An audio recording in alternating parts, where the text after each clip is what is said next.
Bismillahirrahmanirrahim. Assalamualaikum warahmatullahi wabarakatuh. Alhamdulillahi ala ihsanihi wa syukru lahu ala taufiqihi wa amtinani. Asyhadu an la ilaha illallah wahdahu la syarika lahu ta'ziman li sya'nihi wa asyhadu anna Muhammadan abduhu wa rasuluhu da'ila ridwanihi. Allahumma salli alaihi wa ala alihi wa ashabihi wa ikhwanihi. Hadirin hadirat yang dirahmati Allah Subhanahu wa taala, kita pada kesempatan kali ini melanjutkan tafsir surat Hud pada ayat yang ke-69, ayat 69 tentang kisah Nabi Lut alaihissalam, di mana Allah mengirim malaikat untuk membinasakan kaumnya, ya. Namun sebelum Allah membinasakan kaum Nabi Lut dengan Allah mengirimkan para malaikat yang akan membinasakan mereka, Allah memerintahkan para malaikat tersebut untuk menghampiri Nabi Ibrahim alaihissalam. Allah Subhanahu wa taala berfirman,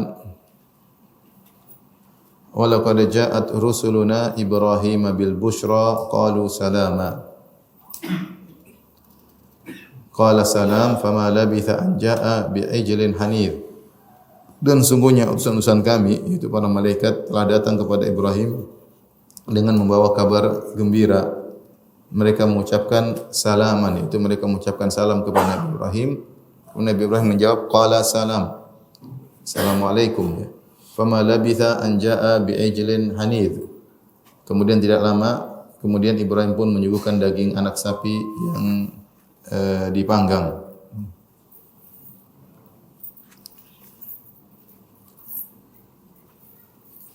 Kemudian kata Allah Subhanahu wa taala, "Falamma ra'a aydiyahum la tasilu ilaihi nakirahum wa awjasa minhum khifah, qalu la takhaf inna ursilna ila qaumi Lut." Maka tatkala Ibrahim melihat tangan mereka tidak menjamah makanan tersebut, Ibrahim pun memandang aneh perbuatan mereka dan merasa takut terhadap mereka.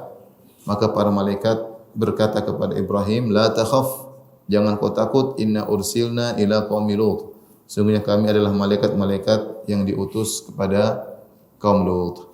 Jadi para malaikat ini, siapakah mereka? Ada khilaf di kalangan para tafsir, namun kebanyakan ahli tafsir menyebutkan para malaikat ini adalah malaikat Jibril, terus Mikail, Israfil, yang menjelma menjadi manusia-manusia yang pemuda-pemuda yang tampan, sempurna, ya. Ada yang mengatakan jumlah mereka 3, ada yang mengatakan jumlah mereka 9. Allah alam bisawab. Yang jelas tidak datang dalil yang sahih dari Al-Quran maupun hadis-hadis Nabi yang sahih yang menjelaskan siapa para malaikat ini, ya. Namun kebanyakan tafsir mengatakan di antara para malaikat tersebutlah malaikat Jibril alaihissalam. Dan para malaikat-malaikat tersebut Allah namakan dengan rusul. Di antara nama para malaikat adalah apa? Rusul, utusan-utusan. Karena Allah memiliki para utusan dari kalangan malaikat maupun dari kalangan manusia, ya. Di antaranya dari kalangan malaikat utusan-utusan Allah Subhanahu wa taala, dan mereka memiliki tugas-tugas yang Allah utus mereka dengan tugas-tugas tersebut. Di antaranya ada yang ditugaskan untuk mengirimkan azab atau menegakkan azab bagi kaum yang membangkang kepada perintah Allah. Seperti dalam ayat ini Allah mengirim malaikat untuk mengazab kaum Nabi Lut. Namun para malaikat tersebut mampir ke Ibrahim terlebih dahulu karena ada tugas, yaitu diutus untuk memberi kabar gembira kepada Nabi Ibrahim bahwa Nabi Ibrahim akan punya anak dari Sarah, sebelum diutus untuk mengazab kaum Nabi Lut, ya.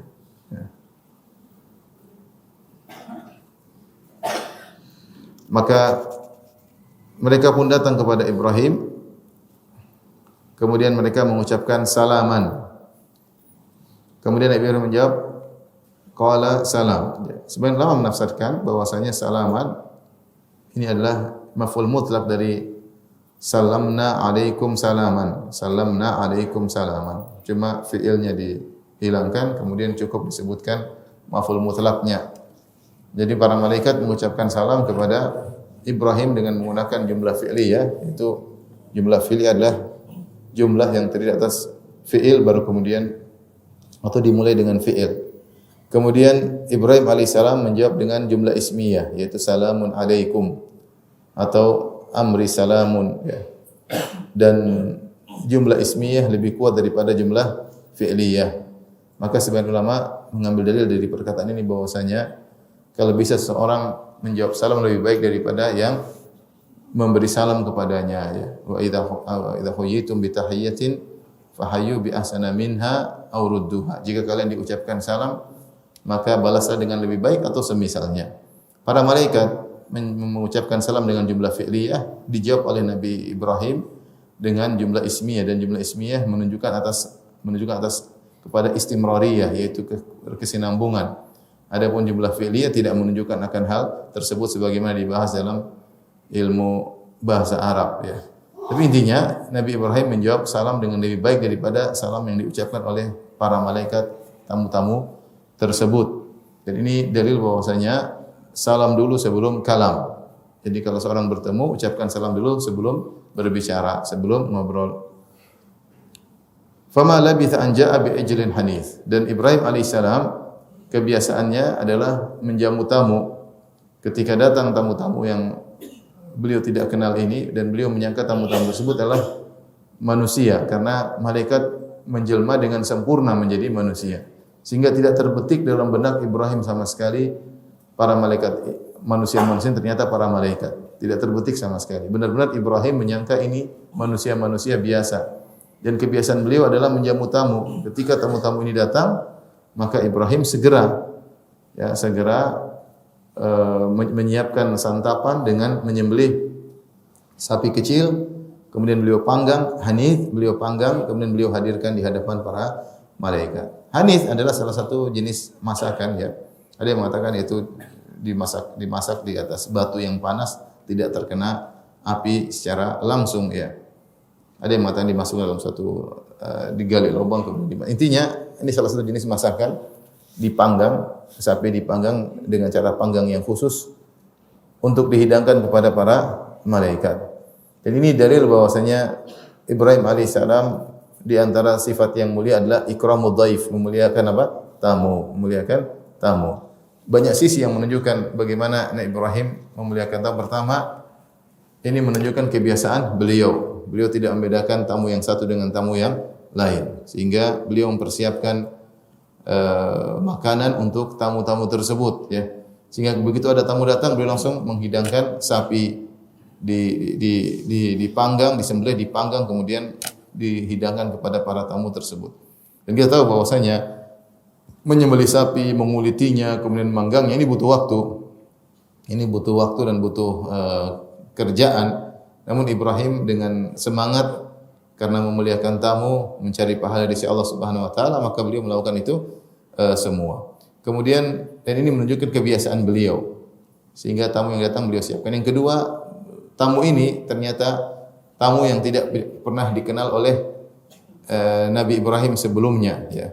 Jadi bukan tamu yang dikenal. Ini baru pertama kali Nabi Ibrahim ketemu mereka dan langsung dimuliakan. Dalam ayat yang lain salamun qaumum munkarun, keselamatan bagi kaum yang tidak dikenal. Artinya Nabi Ibrahim asing bagi Nabi Ibrahim alaihissalam ya. Dan ini menunjukkan kemuliaan Nabi Ibrahim alaihissalam di mana beliau menjamu tamu yang beliau belum pernah kenal sebelumnya dan belum pernah berbuat baik kepada beliau sebelumnya ya. Kita kalau ada orang pernah jamu kita mungkin kita balas jamuannya dengan baik. Ini Nabi Ibrahim tidak pernah ketemu dengan mereka ya. Artinya makanya Nabi Ibrahim mengatakan kaum mungkarun, kaum yang asing, tapi langsung dimuliakan dengan pemuliaan yang luar biasa. Kemudian tadi Nabi Ibrahim tidak tanggung-tanggung ketika memuliakan tamu, dia langsung menyembelih sapi, dipanggang, kerjaan, kemudian dihidangkan kepada para tamu tersebut ya, bukan ceplok telur ya, tapi apa namanya? Sapi ya. Kemudian di antara kemuliaan Nabi Ibrahim menunjukkan dia memuliakan tamu, faqarrabahu ilaihim. Dalam ayat yang lain beliau mendekatkan makanan tersebut kepada para tamu-tamu tersebut agar mudah dijamah, agar mudah tentu di antara bentuk pemuliaan kepada tamu kita dekatkan makanan kepada para tamu ya. Sehingga tidak perlu kita bilang ayo, tapi kita yang hidangkan di hadapan mereka dengan mudah mereka mengambil makanan tersebut. Dan Itu kebiasaan orang-orang Arab sampai sekarang. Kalau kita makan dengan orang Arab, mereka biasanya kita makan senampan dengan mereka. Kebiasaan mereka, mereka motong-motong daging, kemudian mereka letakkan di hadapan kita ya. Saya pertama makan sama mereka, saya juga risih ya. Karena mereka yang potongkan daging terus taruh depan kita, taruh lagi. Kesannya kita itu rakus gitu maksudnya. Ternyata itu bentuk pemuliaan, bentuk kemuliaan. Jadi mereka motongin daging untuk apa? Diletakkan depan kita. Itu biasanya tuan rumah yang melakukannya. Dia potong kemudian letak depan kita. Sambil makan dia potong lagi. Jadi kapan melihat kita habis dia letakkan di depan sehingga kita tidak perlu menjulurkan tangan untuk ngambil dari kejauhan ya. Mungkin enggak enak, mungkin malu, maka mereka yang potong taruh depan kita. Itu terbentuk pemuliaan terhadap tamu sehingga tamu dengan mudah mengambil makanan tersebut. Maka didekatkanlah makanan tersebut kepada para tamu. Ternyata para tamu tersebut tidak makan karena malaikat memang tidak makan. Malaikat tidak makan, tidak minum. Ya. Mereka tidak butuh dengan makanan, mereka diciptakan dengan cahaya khusus yang energinya enggak habis-habis. Tidak pernah capek, tidak pernah letih, la yasamun, la yafturun. Dan mereka bergerak dengan gesit, dengan kekuatan energi yang luar biasa, entah dari cahaya apa mereka diciptakan oleh Allah Subhanahu wa taala. Tapi ada makhluk yang seperti itu, diciptakan oleh Allah dengan cahaya yang luar biasa, tidak makan, tidak minum, tapi energi tidak habis-habis. Tidak habis-habis. Ketika Nabi Ibrahim melihat tangan mereka tidak menjamah makanan tersebut, maka beliau pun takut. Falamma ra'a aydihum la tasilu ilaihi nakirahum.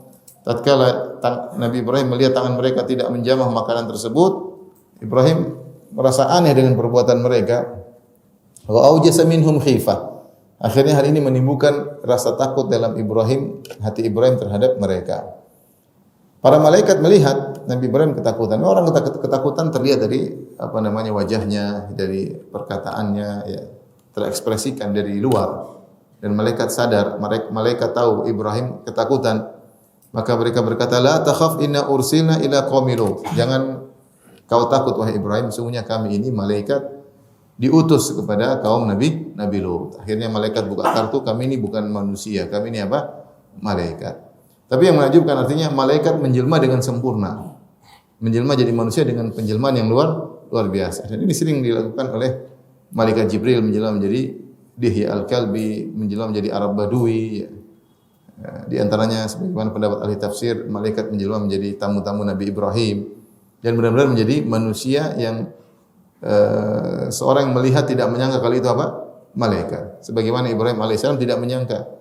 Sehingga dia menghidangkan makan untuk malaikat-malaikat tersebut. Ketika Nabi Ibrahim ketakutan, maka malaikat berkata, Inna ursilna ila qaumi Lut.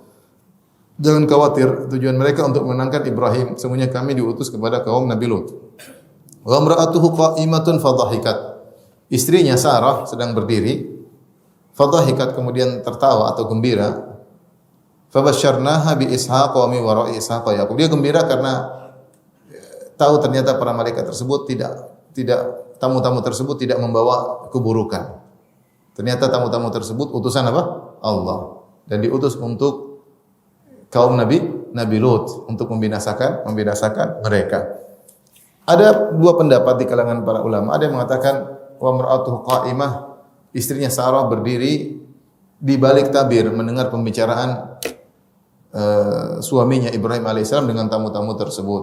Ya, karena dia siap mungkin disuruh ambil apa ya. Sambil minum sehingga dia siap di balik tabir untuk melayani melayani tamu-tamu tersebut. Ini kerjasama yang indah antara suami dan istri dalam menjalankan ketaatan, dalam melayani tamu. Karena melayani tamu butuh kerjaan, baik suami maupun istri. Ada yang mengatakan dia berdiri di balik tabir. Ada pendapat mengatakan tidak, Sarah ikut melayani tamu tersebut. Ibrahim ada dan dia di depan tamu-tamu tersebut ikut melayani tamu-tamu tersebut bersama suaminya Ibrahim alaihissalam.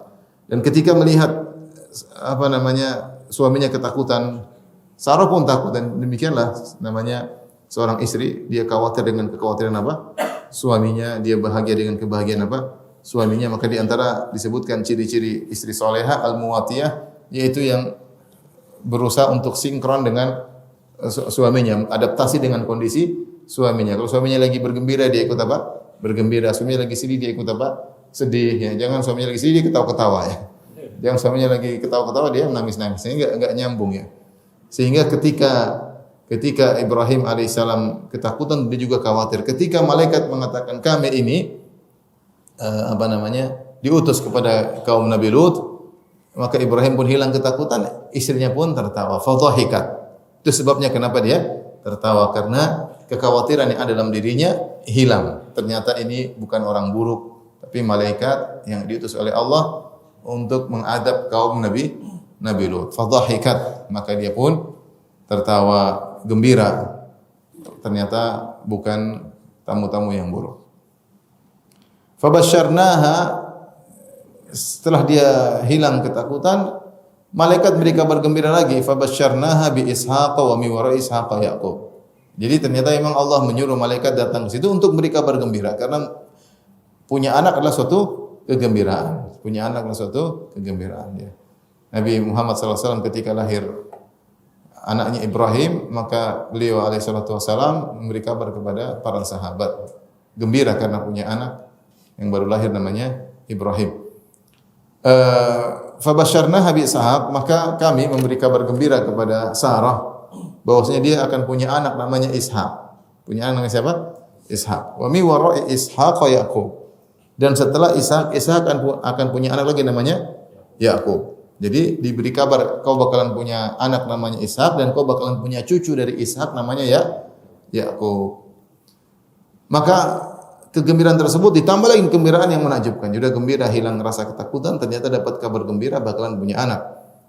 Dan ini menakjubkan bagi Sarah karena disebutkan Sarah ketika itu umurnya sudah 90 tahun. Sudah 90 tahun, sudah tua. Ya, sudah tua. Ya. Qalat ya wailata a'alidu wa ana ajuzun wa hadha ba'li syaikha. Maka Sarah berkata, ya,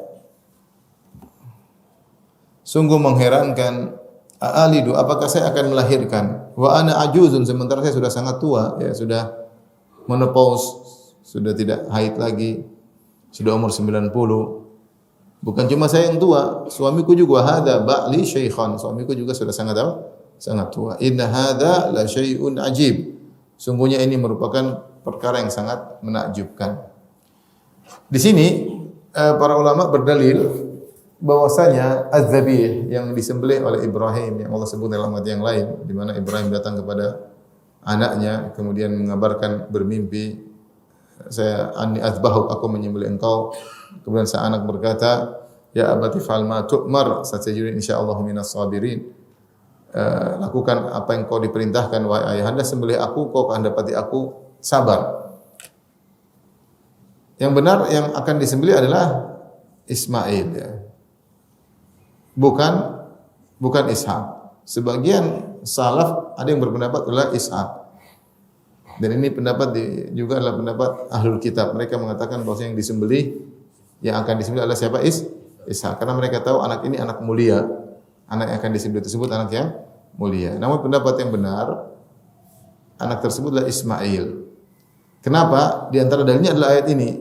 Karena dalam ayat ini Allah beri kabar gembira kepada Sarah dengan melalui para malaikat bahwasanya kau bakalan punya anak namanya siapa? Ishak, dan Ishak ini akan hidup dan nikah dan akan punya anak namanya siapa? Yakub. Maka tidak nyambung jika kemudian Allah mengabarkan kau akan punya anak namanya Ishak dan Ishak akan punya anak namanya siapa? Yakub. Kemudian di kemudian hari setelah pengkabaran ini datang perintah untuk menyembelih Ishak. Kenapa? Karena sebelumnya Allah sudah beri kabar Ishak bakalan apa? Hidup dan bakalan punya anak namanya siapa? Yakub. Seandainya misalnya 15 tahun kemudian ada perintah untuk menyembelih Ishak, maka Ibrahim tidak perlu takut, ya, karena Allah sudah kabarkan Ishak bakalan hidup dan bakalan punya anak namanya Yakub. Oleh karenanya enggak nyambung jika yang disembelih adalah Ishak. Yang benar yang disembelih adalah siapa? Ismail. Paham maksudnya? Paham, ya? Maka Sarah merasa heran karena umurnya sudah 90 dan suaminya juga sudah tua. In hadzal syai'un ajib. Ini adalah perkara yang menakjubkan. Maka malaikat berkata, qalu ata'jabina min amrillah. Apakah engkau merasa heran dengan ketetapan Allah? Rahmatullahi wa barakatuhu alaikum ahlal bait innahu hamidum majid. Rahmat Allah dan keberkahan Allah untuk kalian wahai ahlul bait. Innahu Hamidum Majid, sungguhnya Allah Maha terpuji dan Maha pemurah dan Maha agung. Hamidun Majid itu Maha agung ya. Taib. Di sini malaikat menjelaskan tidak perlu heran. Ya, karena bagi Allah mudah semuanya, tinggal apa kun fayakun. Innama amruhu idza arada syai'an an yaqula lahu kun fayakun. Sungguhnya Allah jika ingin sesuatu hanya berkata kun fayakun. Kenapa Sarah heran? Karena sebab-sebab untuk menimbulkan akibat enggak ada. Namanya orang kalau punya anak, wanita tersebut tidak boleh menopause ya. Dia masih berproduksi, dia masih punya sel telur, ovum untuk dibuahi, baru bisa punya anak. Kalau sudah menopause, sudah tidak haid lagi, terus bagaimana cara terjadi pembuahan? Artinya sebab untuk punya anak enggak ada. Makanya dia mengatakan amrun syai'un ajib, aneh. Ya, tetapi tidak ada yang susah bagi Allah Subhanahu wa taala. Allah bisa menciptakan manusia tanpa ayah dan ibu seperti Adam alaihissalam. Allah bisa menciptakan manusia tanpa wanita seperti Hawa diambil dari tulang rusuk siapa? Adam. Allah bisa menciptakan manusia tanpa ayah seperti Nabi Isa alaihissalam ya. Dan apalagi seperti ini, Allah ada ayah, ada ibunya, cuma enggak ada sel telurnya. Mudah bagi Allah untuk menciptakan sel telur, ovum dalam rahim sang wanita, kemudian hamil dan melahirkan anak ya. Namun ini perkara yang menakjubkan karena sebab untuk punya anak tidak ada. Sebabnya pertama sudah menopause, kemudian sudah tua, Ibrahim juga sudah tua. Maka para malaikat mengingatkan, ata'jabina min amrillah, apakah heran dengan keputusan Allah? Rahmatullahi barakatuh alaikum ahlul bait. Rahmat Allah dan keberkahan bagi kalian wahai ahlul bait. Di sini Al-Qurtubi rahimahullah ketika membawakan ayat ini, beliau menafsirkan, beliau mengatakan bahwasanya salam yang terbaik adalah yang mengumpulkan rahmatullah wabarakatuh ya. Assalamualaikum warahmatullahi wabarakatuh. Tidak ada salam yang lebih daripada ini. Ketika Ibnu Abbas sudah dalam kondisi tidak bisa melihat, ada seorang dari Yamani datang mengucapkan salam. Dia mengatakan Assalamu alayka warahmatullahi wabarakatuh. Kemudian dia tambah lagi yang lain. Wa.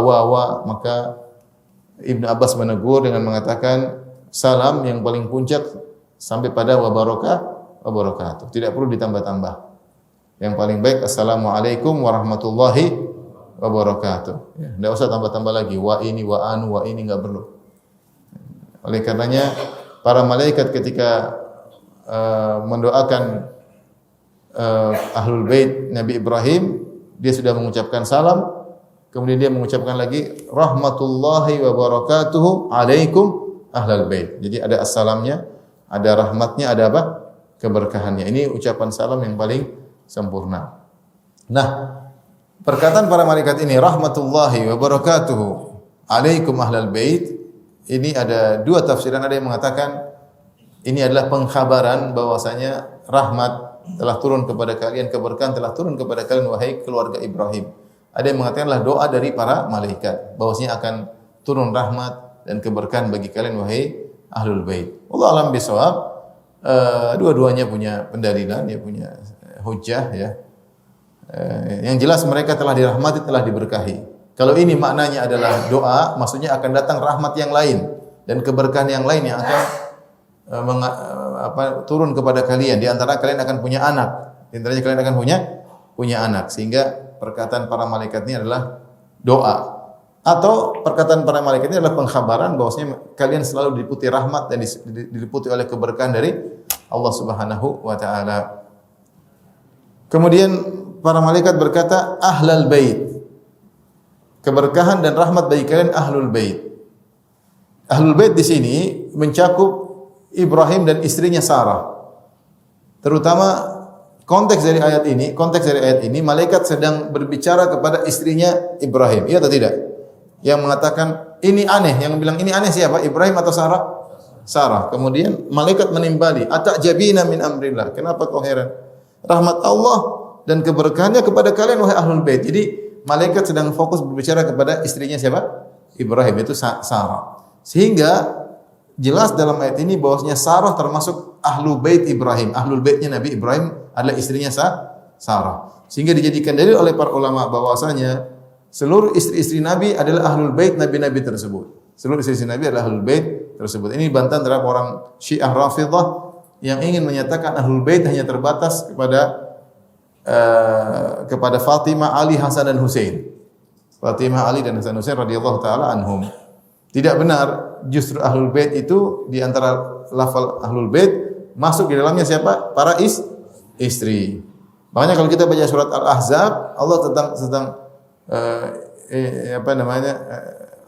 yutahhirakum ahlal bait dalam ayat itu kami ingin menghilangkan kenajisan dari kalian wa yutahhirakum tathira ya, dan Allah ingin membersihkan kalian dengan sebersih-bersihnya. Sini adalah lafal ahlal bait masuk dalamnya istri-istri Nabi sallallahu alaihi wasallam. Bahkan konteks dalam surat Al-Ahzab tersebut dari awal sampai akhir terkait dengan istri-istri Nabi sallallahu alaihi wasallam. Oleh karenanya di antara ahlul bait Nabi sallallahu alaihi wasallam adalah istri-istri Nabi sallallahu alaihi wasallam. Buktinya dalam ayat ini para malaikat berbicara kepada Sarah istri Nabi Ibrahim dan menamakan istri Nabi Ibrahim itu Sarah dengan ahlul bait ya. Makanya sebagian orang Syiah mengkafirkan istri-istri Nabi sallallahu alaihi wasallam. Mereka mengkafirkan Aisyah, mereka bukan ahlul bait. Bukan ahlul bait. Yang benar istri-istri Nabi adalah ahlul bait. Innama yuridullahu liyudhhiba 'ankum ar-rijsa ahlal baiti wa yutahhirakum tathira. Dalam surat Al-Ahzab. Sungguhnya Allah ingin bersihkan kalian wahai ahlul bait dari kotoran dan membersihkan kalian dengan sebersih-bersihnya. Ahlul bait itu maksudnya di antaranya istri-istri Nabi sallallahu alaihi wasallam, apalagi konteks dalam surat Al-Ahzab dari awal sampai akhir terkait dengan istri-istri Nabi sallallahu alaihi wasallam. Taib, innahu Hamidum Majid. Sungguhnya Allah Maha terpuji dan Maha agung.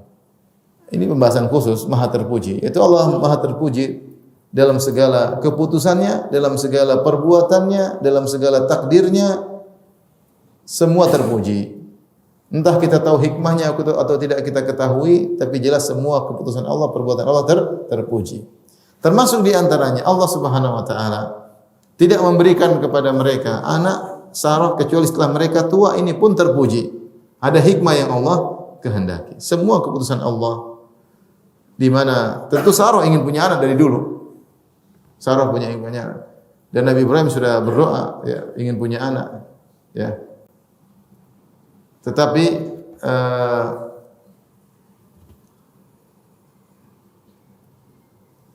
anaknya belakangan baru datang ya.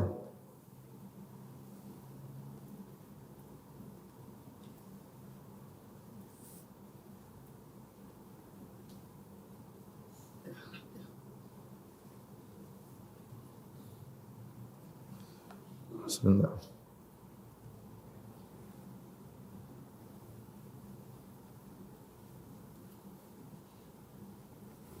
Dalam surat As-Saffat, ketika Allah bercerita tentang Nabi Ibrahim, kemudian bagaimana kaumnya kemudian menangkapnya, kemudian melemparkannya ke api ya. Mereka ingin membunuh Nabi Ibrahim, kata Allah, fa'aradu bi kaidan faja'alnahumul asfalin. Mereka ingin membuat makar kepada Ibrahim, ternyata mereka yang kalah. Kemudian Nabi Ibrahim akhirnya pergi terusir dari kaumnya. Dia berkata, qala inni dhahibun ila rabbi sayahdin. Aku akan pergi menuju kepada Rabbku, dia akan beri petunjuk kepadaku. Kemudian dia berdoa, Rabbi habli minas salihin. Ya Allah, anugerahkanlah kepada aku agar punya anak yang saleh. Fabasyarnaha bi ghulamin halim. Kami pun beri kabar gembira kepadanya dengan seorang anak yang halim, seorang anak yang sabar, yaitu Ismail. Paham? Taib. Antara doa Nabi Ibrahim sampai punya anak Ismail lama atau tidak? Lama. Ibrahim keluar masih fatan. Sami'na fatan yadhkuruhum. Dia masih muda. Kemudian nikah dengan Sarah, enggak punya anak. Sampai akhirnya Sarah diberi hadiah siapa? Hajar. Berkenan menikah dengan Hajar atas saran Sarah, kemudian punya anak Ismail. Jadi puluhan tahun maksudnya Nabi Ibrahim berdoa, Rabbi habli minas sholihin. Kita doa para nabi dikabulkan atau tidak? Dikabulkan. Tapi pengkabulan tidak harus langsung. Pengkabulan tidak harus apa? Langsung. Rabbi habli minas sholihin. Ya Allah, anugerahkan aku anak yang saleh. Ternyata Ismail baru lahir, ada yang mengatakan ketika Ibrahim umurnya 80. Jadi kalau dia masih muda, taruhlah masih muda umur 30, 20 lah. Kemudian baru punya anak umur 80, berarti berapa puluh tahun menunggu? 60 tahun. Paling tidak 50 tahun menunggu baru bisa punya anak, namanya siapa? Ismail. Demikian juga Sarah tentunya berdoa juga. Namun dia punya anak setelah Sarah berumur berapa? 90 tahun. Ya. Dan Ibrahim hampir 100 tahun. Hampir 100 tahun. Baru punya anak kedua namanya Ishak. Dan semua itu Allah mengatakan innahu hamidun majid. Sungguhnya Allah Maha terpuji. Maha terpuji dalam segala keputusannya. Di antara keputusan Allah adalah menunda Sarah punya anak sampai dia berusia berapa? 90 tahun. Di balik penundaan tersebut ada hikmah.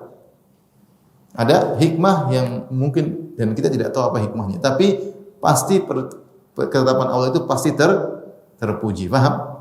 Pasti terpuji. Jadi di antara makna hamid yaitu Allah Maha terpuji. Apapun yang Allah kerjakan, apa yang Allah tetapkan, apa yang Allah takdirkan kepada kita, kelihatannya buruk, Allah terpuji. Tidak ada ketetapan Allah yang tidak terpuji. Ini mengantarkan seorang senantiasa husnudzon kepada Allah Subhanahu wa taala, berbaik sangka kepada Allah Subhanahu wa taala, meyakini apapun yang Allah tetapkan baginya itu Allah Maha terpuji. Dan ini penting ketika kita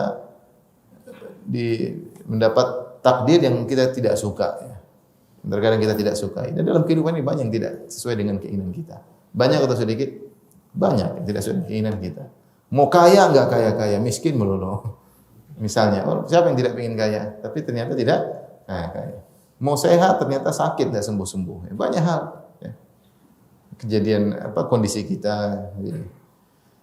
Tapi kita selalu mengatakan innahu hamidun majid. Allah Maha terpuji segala keputusannya sampai menunda lahirnya Ishak sampai Sarah tua itu pun Allah Maha terpuji. Falamma dhahaba an Ibrahim ar-ra'u wa ja'atuhu al-busyra yujadiluna fi qaumi Lut. Tatkala Ibrahim rasa takutnya sudah hilang, kemudian telah datang kabar gembira bahwasanya dia akan punya anak yang namanya Ishak, bahkan punya cucu namanya Yakub. Yujadiluna fi qaumi Lut. Maka kemudian dia pun mendebat kami tentang masalah kaum Nabi Lut. Itu para ulama mengatakan Nabi Ibrahim adalah halim ya. Dia di sini disebutkan karena dia kasihan sama kaum Nabi Lut, yaitu seakan-akan dia mengatakan nanti jangan dulu diazab ya. Jangan dulu diazab nanti ya. Di sana ada Lut ya. Intinya dia punya kasih sayang. Nabi Ibrahim itu luar biasa ya. Sampai dia tidak pernah mendoakan keburukan kepada kaumnya. Bapaknya usir dia pun dia tidak doakan keburukan. Mau diancam rajam oleh bapaknya dia pun tetap salamun alaikum, salamun alaik, selamatan bagi engkau wahai ayahku. Satu negeri tangkap dia kemudian dibakar di hadapan umum pun dia tidak balas dendam. Dia tidak berdoa ya Allah hancurin itu mereka, tidak ada sama sekali. Dia mengatakan saya akan pergi menuju Allah Subhanahu wa taala. Orangnya luar biasa, hatinya benar-benar apa?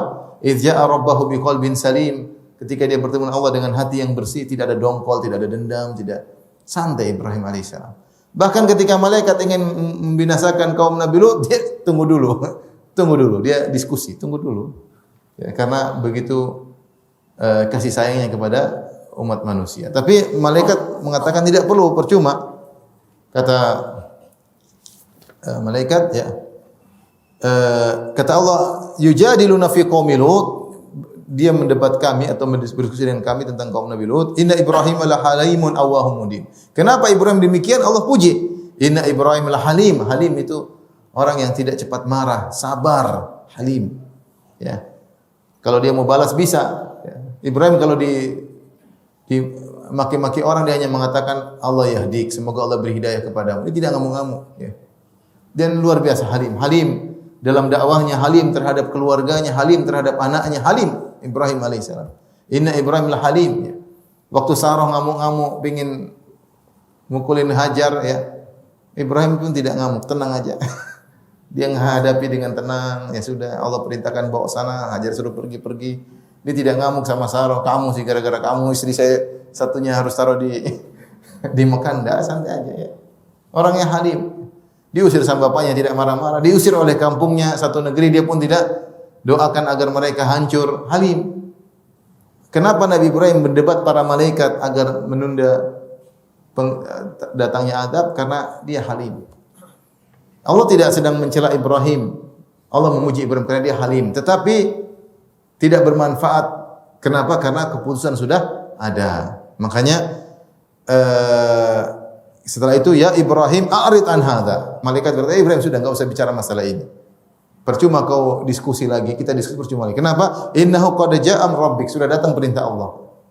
Ya sudah, kita enggak bisa ditunda. Sudah datang perintah Allah. Tapi maksudnya Allah ketika menyebutkan Ibrahim mendebat para malaikat, Allah berdalil dengan mengatakan inna Ibrahima la halimun, sungguhnya dia halim. Ini sedang memuji Ibrahim atau sedang mencela Ibrahim? Sedang memuji. Cuma tidak bisa lagi karena keputusan sudah datang. Tapi Ibrahim berusaha, malaikat nanti dulu siapa tahu begini. La halimun, awwahun munib. Awwah yaitu katsirut tadarru', sering tadarru' ya Allah, sering begitu namanya awwah. Dan setiap saat kata para ulama awwah senantiasa selalu demikian. Selalu setiap ada masalah selalu ya Allah, selalu ya Allah. Ya Allah, ingat selalu kepada Allah Subhanahu wa taala, selalu bergantung kepada Allah Subhanahu wa taala. Munib, selalu kembali kepada Allah, selalu ingat Allah, mengingat nama-nama Allah, mengingat sifat-sifat Allah. Jadi selalu yang di benaknya adalah Allah Subhanahu wa taala. Allah selalu kembali kalau ya Allah, ada selalu tadarru', merendah, menghinakan diri di hadapan Allah selalu itu sifat Nabi Ibrahim. Namun malaikat mengatakan percuma wahai Ibrahim, sudah kita enggak usah bahas masalah ini, berpalinglah engkau dari pembahasan kaum Nabi Lut. Kenapa? Innahu qad ja'a amru rabbik, sudah datang keputusan apa? Allah, wa innahum atihim adzabun ghairu mardud. Allah sudah putuskan akan datang azab kepada mereka yang tidak bisa ditolak lagi. Tidak bisa ditolak lagi ya.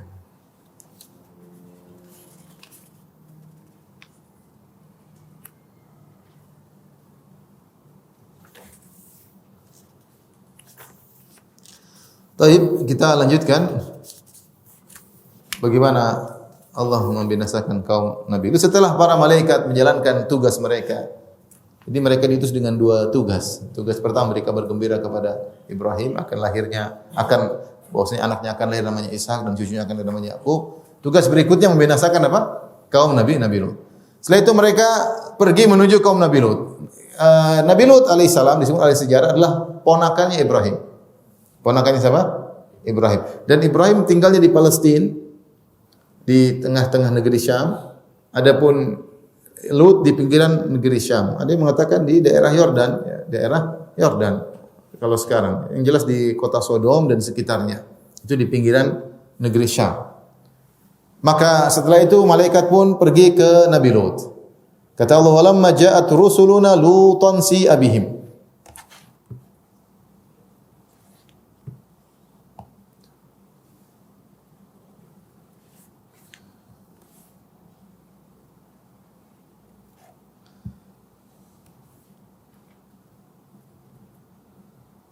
Ayat 77 ya.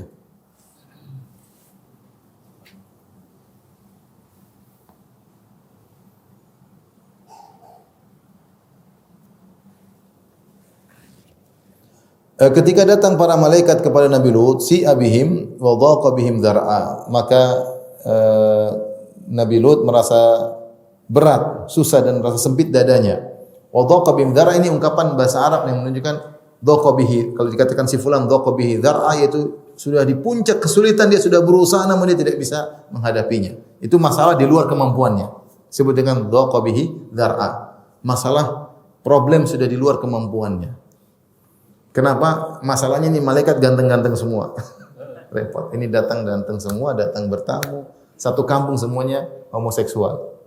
Satu kampung semuanya gay. Repot. Jadi kayaknya enggak bisa dihadapi. Makanya Allah sebutkan wa dhaqa bihim dzar'a. Si abim sudah merasa berat, dhaqa bihim dzar'a, problem sudah di luar kemampuan Nabi Lut. Gimana nyelamatin tamu 3 orang atau 9 orang ini sementara satu kampung 4 kota semuanya Sodom, ada 5 kota. 5 kota semuanya praktisi homoseksual. Gimana nyelamatin mereka? Wa qala hadza yaumun asib. Maka Nabi Lut berkata, ini hari yang sangat berat. Gimana ini tamu-tamu ini? Dan Nabi Lut sama, dia juga memuliakan apa? Tamu, tidak ingin tamunya diganggu. Sama, sebagaimana Ibrahim alaihissalam tidak tahu ini adalah para malaikat, Nabi Lut juga tidak tahu, menyangka ini manusia biasa. Manusia yang tampan-tampan, ganteng-ganteng, gagah-gagah, sempurna ketampanan mereka. Sementara satu kampung semuanya homo. Dan istrinya ketika datang tamu-tamu tersebut berkhianat ya. Sebagaimana Allah sebutkan ya. Daraballahu mathalan alladziina kafaru imra'atan Nuh wa Lut kanat tahta abdaini min ibadina shalihain fa khanatahuma. Istri Nabi Lut berkhianat dan istri Nabi Nuh berkhianat. Pengkhianatan istri Nabi Lut selain dia kafir, dia mengabarkan kepada kaumnya bahwasanya ada tamu-tamu tampan datang ke rumah suami. Ada yang mengatakan bahwasanya istri Nabi Lut adalah penduduk setempat. Nabi Lut kan pendatang dari Babil, dia dari Babil, dari Babilonia, dari Irak, sama dengan Ibrahim, satu kampung dengan apa? Ibrahim alaihissalam. Kemudian mereka bersafar, Ibrahim tinggal di Palestina, Lut tinggal di Sodom. Dan Sodom adalah kampung lain dan dia menikah dengan wanita setempat. Wanita setempat tersebut istrinya punya hubungan erat dengan orang setempat, artinya keluarga-keluarganya. Sehingga istrinya berkhianat, jadi mata-mata kaumnya. Situlah pengkhianatan istri Nabi Lut. Dia menjadi mata-mata kaumnya dan dia kabarkan bahwasanya ada tamu-tamu tampan di puncak ketampanannya. Kalau ada kontes ketampanan mereka juara. Datang ke kaum Nabi Lut, dia datang kemudian dia ceritakan ada tamu-tamu tampan di rumah suami. Ya. Ini yang Nabi Lut berat sekali. Waduh, gimana ini? Dan benar apa yang dikhawatirkan Nabi Lut. Ternyata kabar tersebut sampai kepada kaum Nabi Lut, semuanya homo. Wa ja'a qaumuhu yuhra'una ilaihi. Maka datanglah kaumnya kepada Nabi Lut dengan bersegera. Yuhra'un itu bersegera antara jalan cepat, itu jalan dengan cepat. Ada yang mengatakan fi halatil ittirab, sambil gemetar. Artinya apa? Mereka ini antum bayangkan kaum Nabi Lut lagi ngobrol-ngobrol, dulu tahu-tahu istrinya Nabi Lut datang, ada cowok-cowok gini. Wah, mereka syahwat langsung bergejolak ya. Syahwat bergejolak, belum lihat nih masih apa? Pokoknya top deh, top. Kalau mau kontes ketampanan nomor 1, udah. Makanya mereka bergerak menuju Nabi Lut dengan syahwat yang sedang bergelora. Jadi yuhra'una ilaihi, jadi mereka belum lihat sudah bergejolak ya. Sudah bergejolak ya. Makanya dalam ayat yang lain dalam surat Al-Hijr kata Allah, la amruka innahum la fi sakratihim ya'mahun.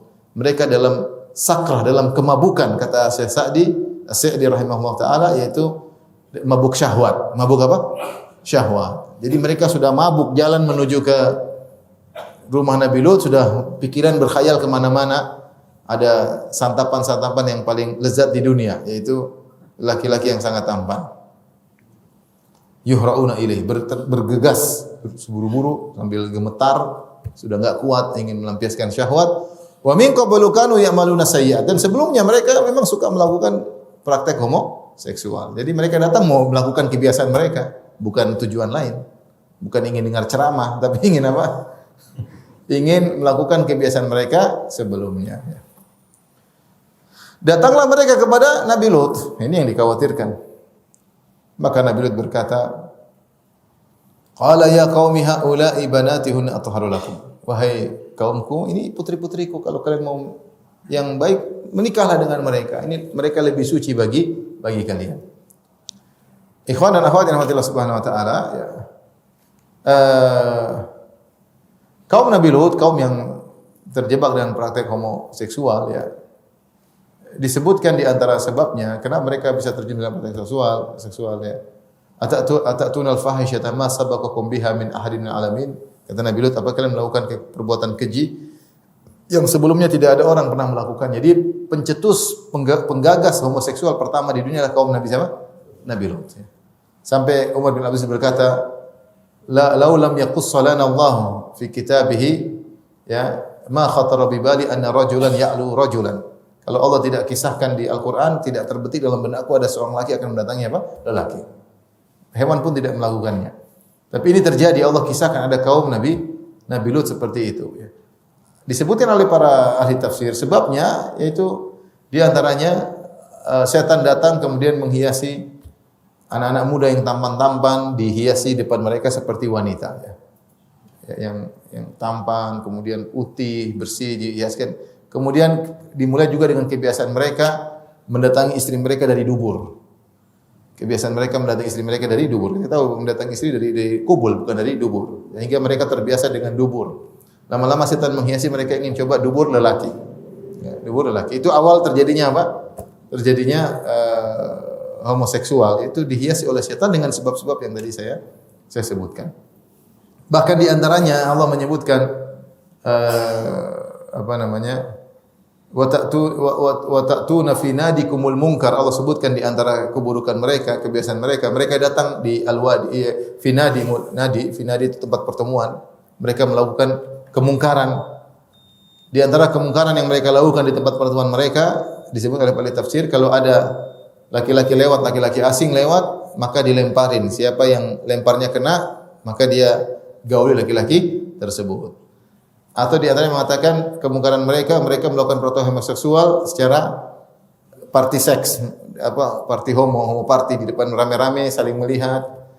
Ada yang mengatakan bahkan mereka saling kentut-kentutan di depan mereka untuk menggambarkan tentang dubur mereka. Ini perbuatan keji. Nanti mereka lalu sampai rusak, maksudnya akhlak mereka sudah hilang sama sekali. Membutakan syahwat, membutakan mereka sehingga mereka tidak punya rasa malu sama sekali. Makanya ketika mendengar tentang lelaki-laki tampan, mereka bersegera dengan hasrat yang bergejolak, ingin melakukan apa yang biasa mereka lakukan. Maka Nabi Lut bingung bagaimana menghadapinya, maka dia mengatakan haula ibanati hunna athaharu lakum. Ini putri-putriku, kalau kalian ini lebih suci bagi kalian. Apa maksud athaharu lakum lebih suci? Di sini kata para ulama, kata isim tafdhil, athaharu lebih suci bukan berarti perbuatan kalian homoseksual suci namun ini pernikahan lebih suci. Tidak, ini menyebutkan ini perbuatan suci tanpa harus membandingkan dengan praktik homoseksual. Seperti firman Allah Subhanahu wa taala, ashabul jannati yauma idzin khairun mustaqarra wa ahsanu maqila, surat Al-Furqan. Maka penghuni surga pada hari ini, yaitu di akhirat kelak, ya, lebih baik tempat tinggal mereka dan lebih baik tempat istirahat mereka. Lebih baik dari penghuni neraka. Bukan berarti dalam neraka ada kebaikan, paham? Paham maksud saya? Ketika saya mengatakan Jibril lebih baik daripada iblis, bukan berarti iblis ada kebaikannya, paham? Ini isim tafdhil tidak pada tempatnya. Biasanya kalau ada isim tafdhil, ada sama-sama kebaikan namun yang satu lebih baik. Namun terkadang isim tafdhil lebih ini tidak harus ada kesamaan, paham? Seperti tadi firman Allah, ashabul jannati yauma idzin khairun mustaqarra wa ahsanu maqila. Sungguhnya penghuni surga pada hari ini lebih baik tempat tinggalnya dan lebih baik tempat istirahatnya daripada penghuni neraka. Bukan berarti penghuni neraka ada kebaikan, enggak. Seperti ketika Abu Sufyan mengatakan, "U'lu Hubal, tinggilah Hubal." Maka Umar berkata, apa yang harus kau katakan? Kata Nabi, katakan Allahu a'la wa ajal. Katakan Allah lebih tinggi. Bukan berarti Hubal punya ketinggian dan Allah tidak, tapi memang itu ungkapan tanpa harus ada persamaan, paham? Sama seperti ketika Nabi Lut mengatakan hunna athaharu lakum, putri-putriku lebih bersih bagi kalian, bukan berarti lebih bersih daripada perbuatan, berarti lebih bersih dari perbuatan homo kalian, bukan berarti dalam perbuatan homo ada kebersihan, paham? Paham atau tidak? Alhamdulillah. Nah, kenapa Nabi Lut mengatakan haula ibanati hunna athaharu lakum? Bahasa ulama panjang. Dia mengatakan banati. Sudah habis waktu ya? Dia mengatakan banati, ada yang mengatakan pendapat banati maksudnya adalah semua wanita-wanita di sini, karena dikatakan namanya Nabi adalah ayah daripada umatnya. Nabi adalah ayah dari umatnya. Karena putri dia cuma 2 atau 3, ada khilaf. Ada yang mengatakan putrinya ada 2, ada yang mengatakan putrinya 3. Bagaimana cukup dengan lelaki yang begitu banyak? Sehingga maksud haula ibanati maksudnya wahai kaumku datangilah wanita-wanita, mereka putri-putriku. Karena setiap wanita-wanita adalah umat dari Nabi Lut dan seorang nabi adalah ayah bagi umatnya, paham? Maksudnya datangilah nikah dengan wanita yang ada. Ini pendapat pertama. Karena jumlah anaknya cuma 2 atau 3, tidak cukup buat mereka semua. Ya. Pendapat kedua, maksudnya dia mengatakan putri-putriku karena tidak cocok Nabi Lut mengatakan mereka wanita-wanita semua di sini adalah putri-putri karena mereka kafir-kafir dan seorang nabi bukan ayah bagi umat yang kafir, paham? Sehingga maksudnya putriku benar-benar putrinya. Maksudnya Nabi Lut mengatakan nikahlah dengan putriku kalau kalian mau menikah. Ya, masuk Islam dulu menikahinya ya, atau syariat dahulu boleh. Artinya lebih baik ya daripada terjerumus dalam perbuatan yang fahisyah. Menikah dengan nikah yang benar itu diperbolehkan. Lakukanlah perbuatan yang suci, jangan perbuatan yang keji. Dan Timbul pertanyaan, kok Nabi Lut menawarkan putrinya untuk orang kafir? Maka sebagian ulama menjelaskan seperti Al-Qasimi mengatakan, Nabi Lut tahu mereka tidak bakalan mau sama putri-putrinya. Cuma Nabi Lut ingin menampakkan ini di hadapan tamunya, bahwasanya saya sudah berusaha nih membela kalian, tapi saya enggak punya kekuatan. Saya sudah tawarin mereka nikah dengan putri-putriku, namun mereka tidak mau. Artinya begitu dia menjaga perasaan tamunya, dia ingin menunjukkan bahwasanya saya sudah membela kalian dengan sebela-belanya, sebesar-besarnya, bahkan saya tawarkan putri saya untuk nikah dengan mereka, namun mereka bakalan tidak mau. Ya. Dan untuk mengingatkan kepada mereka bahwasanya perbuatan mereka perbuatan kotor. Kalau mau menikah dengan cara yang baik. Hunna atharu lakum fattaqullaha wa la tukhzuni fi dhaifi. Bertakwalah kepada Allah, jangan melakukan perbuatan keji. Kalau kalian tidak mau takwa kepada Allah, jangan permalukan aku di hadapan tamu-tamuku. Taruhlah kalian tidak mau, ini kan saya tuan rumah, saya punya hak untuk memuliakan apa? Para tamu. Kalian punya tamu juga kalian hargai, maka hargai saya, jangan permalukan saya di depan apa? Tamu-tamu. Jadi dia sebutkan dua hujjah.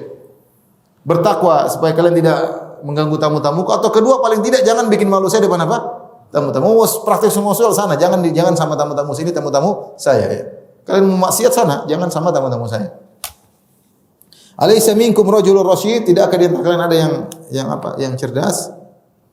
Maka mereka menjawab, qalu laqad alimta ma lana fi banatika min haqq wa innaka la ta'lamu ma nurid. Mereka berkata, sungguh kau telah tahu wahai Lut, kami tidak punya hajat, tidak punya hasrat sama anak-anak putri-putrimu. Wa innaka la ta'lamu ma nurid. Kau tahu kami pingin ini ganteng-ganteng ini, kami tidak mau. Kami enggak mau wanita, kami mau dubur lelaki, kami mau ini. Subhanallah, ini orang sudah syahwat, fitrah sudah berubah, setan menghias kemaksiatan ya, jadi indah di depan mata mereka. Ketika itu Nabi Lut berkata, qala law anna li bikum quwwatan aw awi ila ruknin syadid. Seandainya saya punya kekuatan untuk menghadapi kalian, atau saya punya sandaran yang kuat, yaitu punya kabilah. Jadi Nabi Lut sedih, dia tidak bisa mencegah kemungkaran. Perbuatan homoseksual, perbuatan yang keji. Apalagi mereka mau melakukan homo sama tamu-tamunya. Seandainya saya punya kekuatan menghadang kalian, aku akan melakukan. Ini sering diungkapkan oleh seorang mukmin melihat kemungkaran, dia enggak bisa apa-apa. Enggak bisa apa-apa. Kalau saya punya kekuatan, kalau saya punya kekuasaan, mungkin saya akan larang. Enggak bisa apa-apa. Atau kalau saya punya kabilah yang kuat, saya akan bisa menolong tamu-tamuku.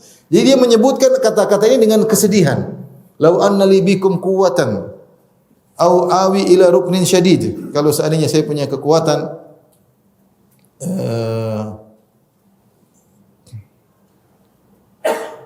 untuk menghadapi kalian, atau saya punya bersandar kepada kabilah yang kuat. Ya, kabilah yang kuat. Ketika menyampaikan hal ini dalam hadis riwayat Bukhari, Nabi Muhammad sallallahu alaihi wasallam mengomentari ayat ini dengan berkata, yarhamullahu Lutan laqad kana ya'wi ila ruknin syadid. Semoga Allah merahmati Nabi Lut. Sungguhnya dia mengatakan, seandainya saya punya sandaran yang kuat. Nabi Muhammad berkata, justru dia telah bersandar kepada sandaran yang kuat, yaitu siapa? Allah Subhanahu wa taala. Justru dia telah bersandar kepada sandaran yang kuat, lebih kuat daripada kabilah-kabilah. Di antaranya para malaikat itulah akan membinasakan kaumnya. Akhirnya ketika Nabi Lut ketakutan, akhirnya malaikat buka kartu. Qalu ya Lut inna rusul rabbika lan yasilu ilaik. Jangan khawatir, kami ini malaikat. Mereka enggak bakalan bisa menyakitimu, membawa keburukan kepada dirimu. Tenang aja. Fa asri bi ahlika bi qata'in minal lail wa la yaltafit minkum ahadun illa imra'atak. Maka bawa keluar keluargamu di malam hari. Dan jangan seorang pun dari kalian nengok-nengok ke belakang, kecuali istrimu akan tertinggal. Innahu musibuha ma asabahum. Dia akan ditimpa musibah yang akan menimpa kaumnya. Inna mau'idahumus subuh, dan mereka akan ditimpa dengan azab di pagi hari. Alaysa subuh biqarib, bukankah subuh itu sebentar lagi? Ya, bukankah subuh sebentar lagi. Jadi mereka datang minta masuk ke rumah Nabi Lut. Nabi Lut bilang jangan. Ayo buka, gedor-gedor pintu, kata Nabi Lut jangan. Nabi Lut tutup pintu dari dalam. Jangan minta buka. Akhirnya malaikat bilang, Lut minggir. Kami ini malaikat, minggir. Biar mereka masuk. Begitu mereka masuk, mereka lihat tampan-tampan ya. Fatamasna ala ayunihim. Allah bikin mata mereka tertutup. Ada yang mengatakan mata mereka hilang, tinggal kulit doang. Jadi mereka sebagian orang diadab di puncak-puncak kenikmatan, lagi di puncak-puncak kesenangan tiba-tiba diadab. Akhirnya mereka ketika dibutakan mata mereka kabur pulang ke sana. Akhirnya para malaikat berkata, setelah mereka kabur semua, kata para malaikat, sudah Nabi Lut, mereka tidak akan bisa mengganggumu. Jangan kau sampai pagi mereka enggak bisa ganggu. Kami malaikat. Kami akan menjagamu. Nanti malam kau keluar bersama keluargamu, ya. Waktu keluar tersebut disebutkan dalam ayat yang lain, ya, najainahum bisahar, kami selamatkan mereka di waktu sahur. Jadi suruh keluar di waktu sahur untuk keluar meninggalkan kampungnya. Kemudian kata Allah, keluarlah bersama keluargamu, wattabi adbarahum, biar anak-anakmu di depan, kamu di belakang.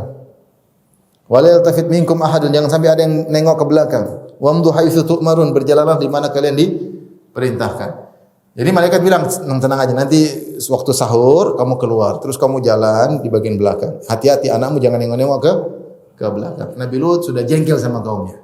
Kenapa enggak sekarang saja azab? Kenapa harus subuh? Kata para malaikat, innahu musibuha, istrimu tidak akan selamat. Dia akan tertimpa musibah di pagi hari bersama kaumnya. Kata Nabi Lut, kenapa enggak sekarang aja? Kata para malaikat, alaisa subhu biqarib, bukankah subuh sebentar lagi? Tenang aja.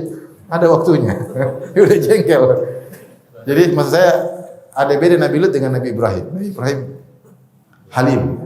Masing-masing punya kelebihan. Tapi beda antara Nabi Ibrahim dengan Nabi apa? Nabi Lut. Kalau Nabi Lut disebut, kenapa enggak sekarang aja? Kata malaikat, alaisa subhu biqarib. Bentar lagi, subuh bentar lagi. Akhirnya mereka keluar di malam hari. Istrinya ada dua pendapat. Tadi mengatakan istrinya enggak ikut.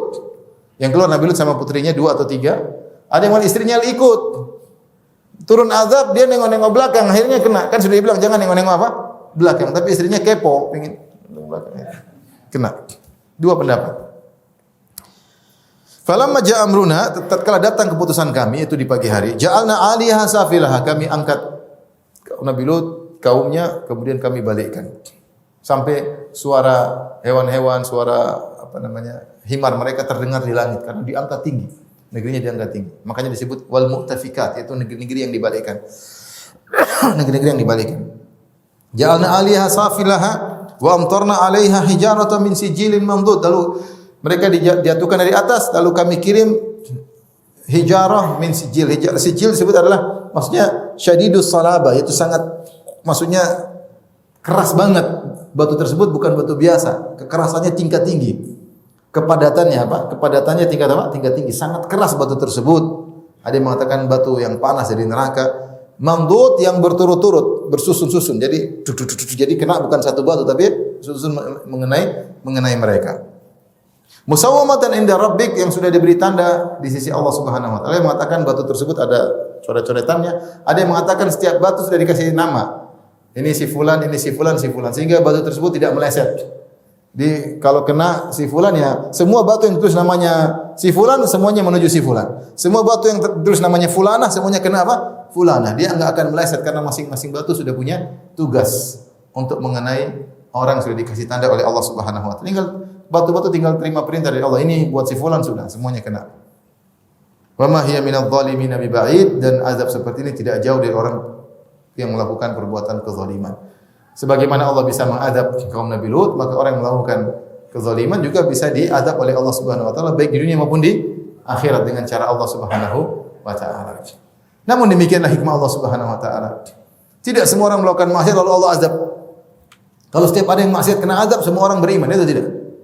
Kalau setiap ada orang perokok homoseksual langsung mati, semua orang masjid penuh tiap hari. Tapi demikianlah dunia ujian. Betapa sering orang melakukan kezaliman tidak diadab. Iya tidak. Bahkan orang melakukan kezaliman semakin jaya. Dunia ujian. Bahkan dalam peperangan saja Nabi Muhammad SAW pernah terluka dalam perang Uhud. Seandainya selalu menang, tidak ada orang munafik. Paham? Tidak ada nilai ujian. Dunia diciptakan untuk apa? Diuji. Jadi tidak semua orang, maksudnya kalau orang berbuat zalim kemudian diadab enggak. Karena kalau ceritanya begitu, semua orang pasti ngaji. Semua orang pasti sholat. Siapa yang terlambat sholat, tidak sholat di masjid, kena adab. Sudah semua orang pasti ke masjid. Tidak demikian, itu tidak ada nilai ujian. Balasan yang utama di akhirat, bukan di dunia. Dunia ini ladang ujian.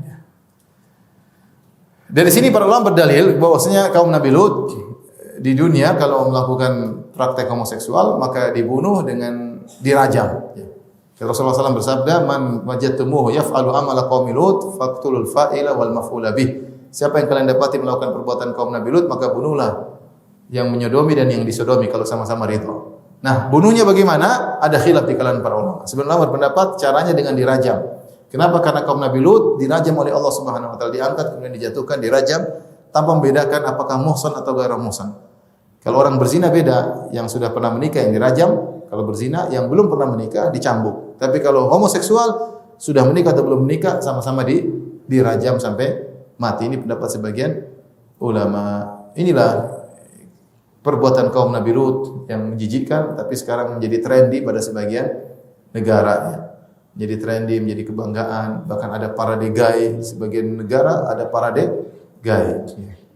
Ya, semua gay-gay satu dunia kumpul di situ di Amsterdam ya. Ada parade apa? Gay. Alhamdulillah waktu saya ke sana tidak ada paradenya. Mengerikan. Jadi hal yang menjijikkan jadi hal yang biasa. Ini mungkin terjadi suatu hal yang menjijikkan jadi hal yang biasa, bahkan trendy, bahkan kebanggaan. Seorang punya cowok lelaki punya cowok apa? Lelaki. Yang aneh juga orang-orang liberal tidak berani mengharamkan perbuatan homoseksual ya.